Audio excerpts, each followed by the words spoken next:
السلام علیکم ورحمۃ اللہ وبرکاتہ حامدا و مصلیا اما بعد۔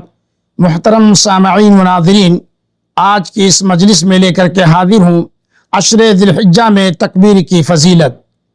عبداللہ بن عمر رضی اللہ عنہما سے مروی ہے کہ آپ صلی اللہ علیہ وسلم نے فرمایا کہ ما من ایام اعظم عند اللہ ولا احب الیہ من العمل فیہن من هذه الایام العشر فاکثروا فیہن من التحلیل والتکبیر والتحمید۔ مسند احمد۔ اللہ تبارک و تعالیٰ کے نزدیک کوئی عمل اتنا بعظمت اور محبوب نہیں جتنا وہ عمل ہے جو ان 10 دنوں میں کیا جائے، پس تم ان دنوں میں کثرت سے تکبیر، تحلیل اور تمہید کہو۔ اللہ رب العالمین کا فرمان او یذکر اسم اللہ فی ایام معلومات، وہ لوگ معلوم دنوں میں اللہ کا ذکر کریں۔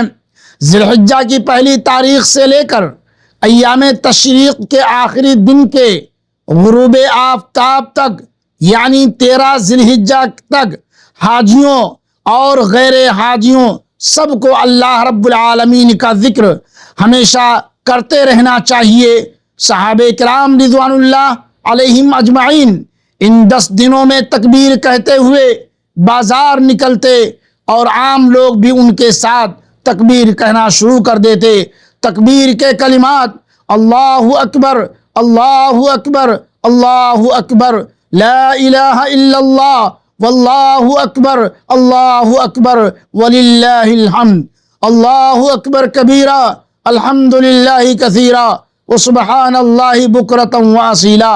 ان تکبیرات کو میرے بھائیوں، یعنی حاجی ہو یا غیر حاجی ہو، سب کو جو ہے 13 ذی الحجہ کی آفتاب کے غروب ہونے تک جو ہے اس دعا کو پڑھنا چاہیے۔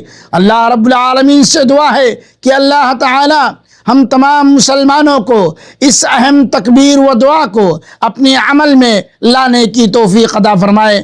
آمین۔ وآخر دعوانا ان الحمد للہ رب العالمین۔